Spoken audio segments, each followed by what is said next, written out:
We are halfway through Jen's season of The Bachelorette, and you know what that means. It's time for an extended mid-season preview, and with this one, we get a ton of information. Honestly, some of it's so blatant, I'm surprised they put it in. So let's not waste any time and jump into this thing to go over the next few weeks, hometowns, and of course the finale. And, as per usual, please, no posting any outright spoilers unless you can back it up with sleuthing, and a link to the full preview is in the description.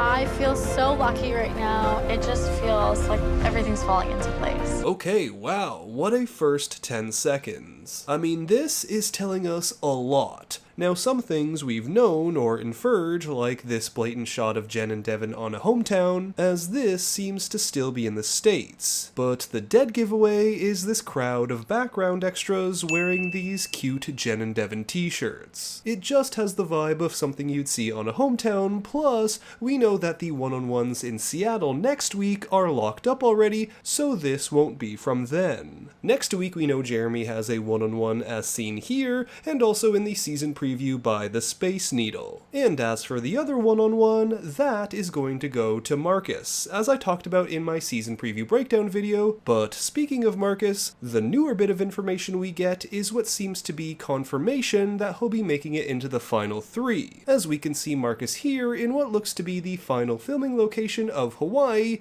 and not Seattle or Marcus's listed hometown of North Carolina. Plus, there is going to be more confirmation later on. So, let's keep moving. I am very confident that one of these men could be my fiancé. Feels like engagement air out here.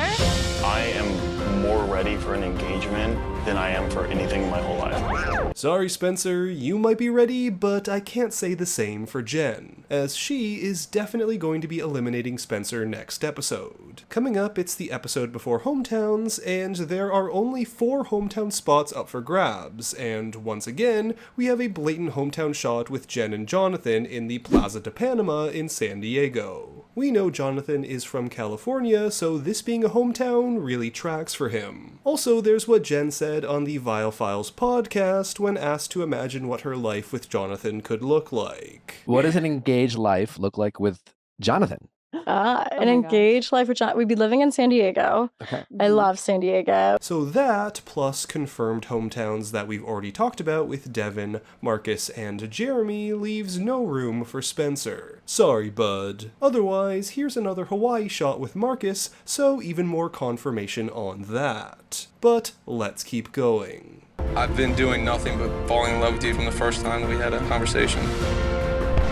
I know I haven't told you this, but like I am falling for you.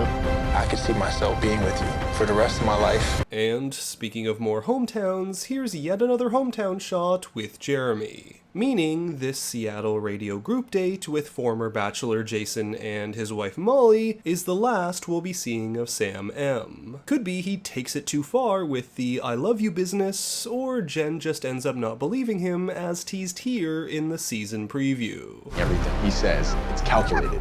I love you. But why me? How can you love me when you don't really know me? Whatever it is, Sam's journey ends next week. Same goes for Grant. Oh, and I'd also wager that this fireworks shot is the night portion of Marcus's one-on-one in Seattle, where, if the fireworks are going, that means he gets a rose and has taken one of those hometown spots. Moving on. I love you. I love you, Jen. I'm so excited about each and every one of these men, but I've never introduced someone to my family before. So here comes Devin with the full-blown I love you. My guy seems to know the game and understands that right after hometowns is the time to share your feelings and get that fantasy suite. Also, if the Costco welcome sign seen all over your neighborhood didn't give it away, yes, this is from the end of a hometown. But alright, let's now see that Jen's family stuff that she was talking about. I know your history with people who are emotionally unavailable. Like, you've put in so much but he's given so little. Okay, let's stop here with Jen's brother, who's talking about a man being emotionally unavailable. And if Jen's family is here in this moment, that means we're at the final 2 meet the family dates. So let's theorize. At this point, I'm thinking that the final 3 are Jonathan, Marcus, and Devin. Of those 3 men, who do we think is the one that is the most emotionally unavailable? Devin just said he's in love with her and has been pretty expressive up to this point. Jonathan seems to be as well. Now Marcus is the only guy who's mentioned struggling with seeming to appear weak, like when he was injured during the rugby date. Or thinking back, perhaps Jonathan could still be wounded from his last relationship, and it's him. Either way, this just pushes me more towards Devin as the final pick. But who knows, a lot can still happen between now and the finale, so there's ample opportunity for Devin to shut down too. Moving on. I told her I loved her, but right now, I'm confused.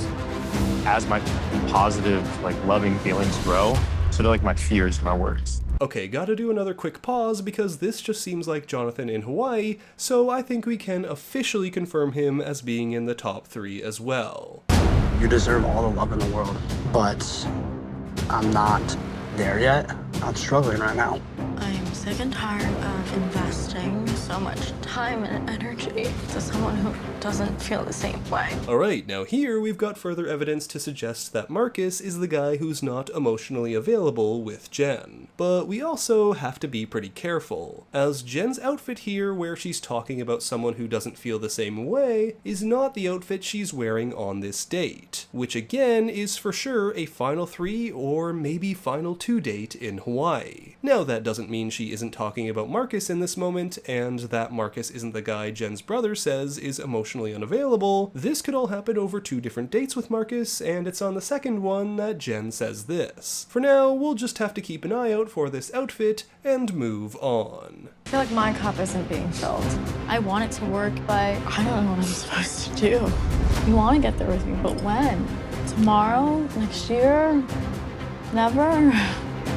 At some point, I'm just tired of it. I don't want to feel this way. So the drama continues, and Jen is seen having a serious talk with both Sam and Devin. Now, the Sam one could be legit, but whatever happens here is going to go down next episode and isn't going to change the fact that he won't be getting a hometown, as Jen's looking to keep the main thing, and Sam's more of a side thing. As for this Devin stuff, this too could be legit, as he does seem to be in tears. But these previews can be so misleading that unless we see them both together in this shot, we can't be sure that this is real. This conversation could just as easily be happening with Marcus or even Jonathan. However, I do have to say, these shots, even if we don't know what specifically happens in the end, just make it so clear about who's going to be there. I mean, at this point, as far as I'm concerned, it's either Devin or not Devin in the end. I'd truly be shocked if he didn't make it into the final 2 with all this endgame footage that he's in. But let's continue. Are you okay with whatever's gonna happen here? I'm done letting men dictate my relationships. You sure you want to do this?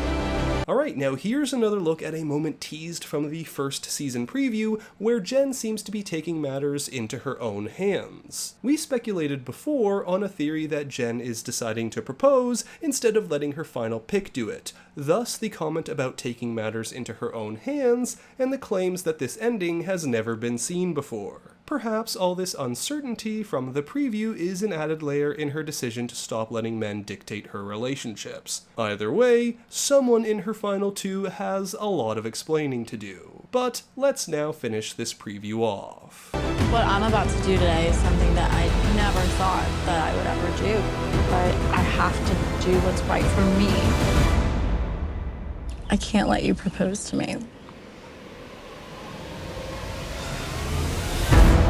And there the preview ends, with Jen stopping someone from proposing. Again, this could be because she's the one who actually wants to do it. And if you ask me at this point, I still think this is going to be with Devin. However, what I'm saying is still all speculation, and your guess is as good as mine. But what is clear from this preview is essentially who is going to be making it to the end. Jonathan, Marcus, and Devin can all be seen in Hawaii, and Jeremy is getting a hometown. So next week, any man who isn't one of those guys is gone. And now the question just becomes, who is this emotionally unavailable man giving Jen a hard time? Who will Jen pick? And what is happening in this never-before-seen moment where Jen says she's done letting men dictate her relationships? Is it Marcus, as the preview is hinting at? Is it Devin, who takes a turn after telling Jen he's in love with her during hometowns? Or is it going to be dark horse pick Jonathan? All I know is that there's one man who would never play with Jen's emotions like production did to him all season. But he, well, he's gone. He's long gone. So that's it for this extended mid-season preview breakdown. Thanks for watching, and if you enjoyed this video, make sure to give it a like, comment your thoughts and theories down below, and subscribe to the channel for more content. And until next time, Bachelor Fantake out. What I'm about to do today is something that I never thought that I would ever do. But I have to do what's right for me. I can't let you propose to me.